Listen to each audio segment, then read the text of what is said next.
What is going on, my fellow YouTuberians? My name is Grunt, and today I am back on some MX vs ATV All Out, and I thought in this video we should discuss 10 things that I think should be implemented into the game. Now, this is by no means a top 10 list.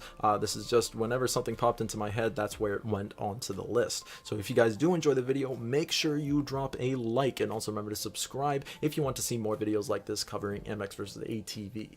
So without further ado, let's jump right into it with number one, which is the turbo sound for the UTV. Now, if you get the turboed UTV, you'd expect that you'd hear the nice turbo whistle, maybe even a blow-off valve when you let off the gas. That is not the case. The UTV turboed barely produces a whistle sound, and you really need like a headset in order to hear it. I tried playing it on my just normal TV speakers, and I did not hear a single thing. So I really think that needs to be updated and a lot louder. Other than that, though, I think the UTV is doing pretty well. Now, let's go on to number two, and just a fair warning, all three, or the first three things that I have on the list are about sounds, and MX vs ATV did put out a post saying that they were going to update their sounds, so we'll see about that. But number two is a deeper four-stroke sound. So right now the four strokes are actually in a pretty good place. I think the rev limiter and when you're first taking off, that initial growl sounds very, very well. But when you're shifting through the gears and are actually going 40, 50, 60 miles per hour, that's when the bike really starts to sound annoying and just not deep enough. So right here in this clip, I am revving up the bike just to show you that it does sound very, very good when it's not actually moving.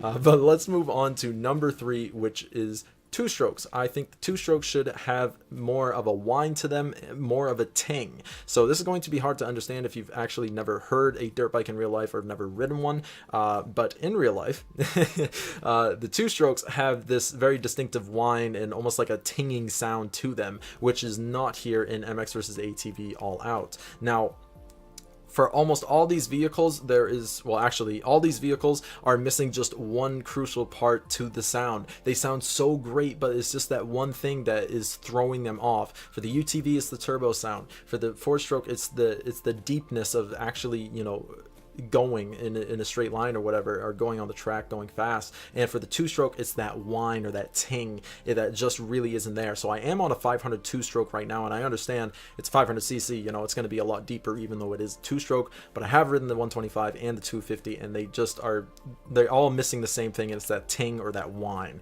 And I'm sorry if you guys don't really understand that, but I tried to explain it the best that I could. And here's the 500 two-stroke revving up. Sounds absolutely awful. I really hope they change that. But number four is variable weather conditions. So I actually thought of this all on my own. I know I'm pretty proud of myself, but I think it would be pretty cool if it would actually rain sometimes, or even a dust storm in the canyon, or maybe during Christmas it would snow or something and have it affect the tracks that way. You know, something little like that I think would be pretty cool to see. Now, going on to number five, I thought movable plants would also be a minor feature that would be pretty cool to see. So right now, if you drive through the flora and fauna, the grass and shrubs that are on the ground, does jack shit, doesn't do anything.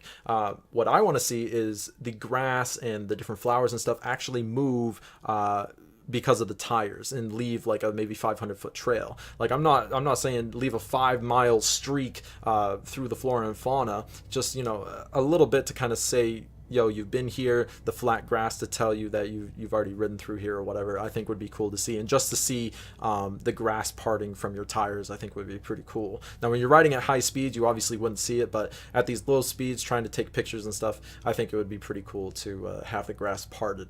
But let's just jump right into number six right now, which is going to be a restart button inside of the series mode. So in series mode, it's basically like a championship, and the only way to restart it currently, just restart a race, not restart the actual series, is to quit out of the race, go back into the event list, select the event, and then load it up.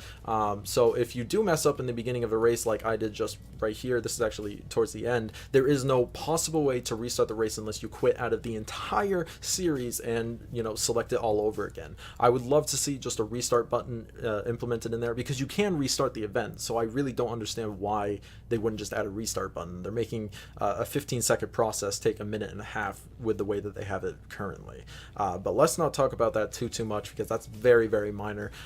Let's talk about number seven, which is water having an effect. So right now, currently, the only water that has an effect in the game are the actual like ponds or lakes that you can hydroplane across. But I'm talking about the water that is actually on the track currently. So as you can see, nothing is happening. There's no water going on my bike. There's no splash effect. I just took off with full clutch inside of this puddle, and there was no water spitting up out of the back or anything like that. Water in this game on the track literally should not even be there, because it does nothing. When I jump into it, it doesn't make me slow down. I don't splash. There's nothing that indicates that I even went into water. So I really hope that they do change that and make it have an effect. So number 8 is actually to be able to edit in photo mode. So they did implement the new feature called photo mode into MX vs. ATV All Out, and it's fantastic. You can get some really, really nice thumbnails from it. The problem is there's nothing to do in photo mode. I wish they would add just a tiny edit feature so that I can maybe make it black and white or something, or adjust the colors a little bit to make them brighter. And also, I would love to see a free range camera, so it's not locked to the rider and also the bike. I would love to just kind of move it around within a designated area around them, so I can get these better angles and better shots. But let's move on to number 9, which is free roam locations connected. I thought this would be a lot more immersive and a lot better than what we currently have. So the free ride locations that we do have are actually fairly large, but when you get to the edge of them, you blow right back with the knockback mechanic that they put in.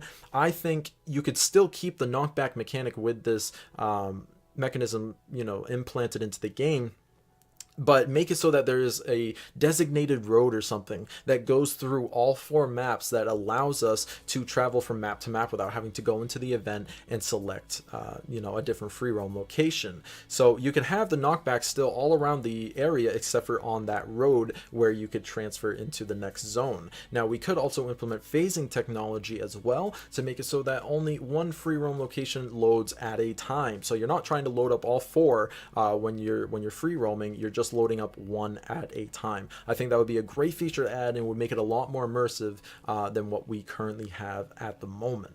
So for our 10th and final thing that is going to be on this list, it has to be always having others free riding with you. So currently in the game, for Xbox players anyways, the online service is down, and I don't know. They're fixing it. I don't know why it's down, and it's up for PS4 members and PC members, but Xbox community is having a rough time right now with the online.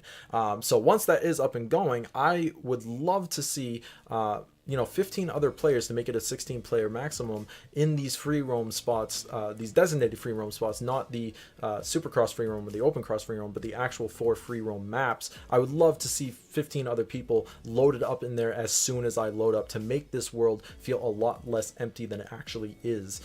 So even if we couldn't find 15 other player controlled people, we could supplement that with AI and have them just doing generic stuff in the free roam locations. I think that would make the world feel a lot less empty, because right now it's like a barren wasteland.